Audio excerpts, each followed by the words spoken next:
4 years ago, when I joined the company, millennials, which is most of this audience other than a few of us, were 4% of our company's workforce.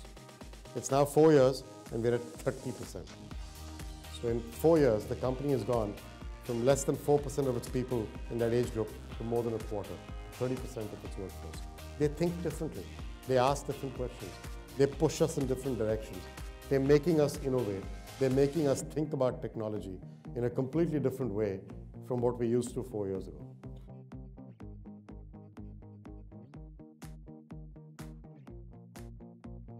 Embedded infrastructure is the enemy of innovation. It is the enemy, the sworn enemy of innovation. It makes people hide in the bunkers and basically talk about how you cannot change this because of the risk of doing that. And therefore, embedded infrastructure has to get separated from innovative technology.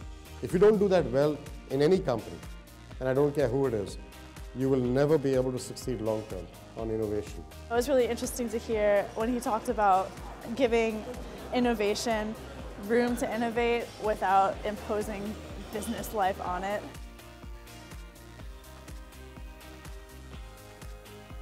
Cash is not the friend of the guy who's at the lower end of society.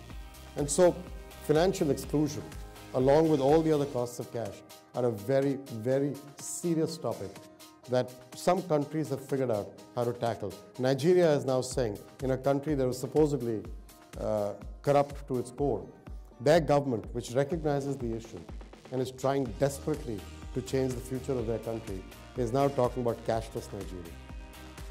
And they have gone in with us to create an identification scheme for 160 million citizens that have their biometrics noted on the card, and the other side is a social payment card where all your social payments will come. I really liked how Mr. Banga focused on the role of cash in society and how it really indicates the progress of society as a whole into the future of this cashless system, and how we're really evolving into more of the digital age, and how cash no longer serves the same purpose that it served when it was invented.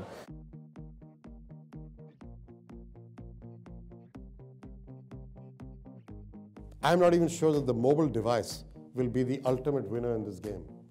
Whether it's a tablet, which is also a mobile device, or your phone, or tomorrow your fingerprint, or your iris, or a wristband, which is empowered to recognize your financial details, which you could use in some way. I don't think we have seen yet what technology will do in this industry.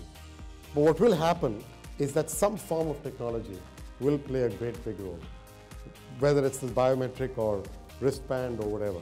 So what we're doing is spending a great deal of time, effort, and money in that space. I think it gave us a perspective on the company, which I think went way beyond the limits of what the product they offer and the service they have.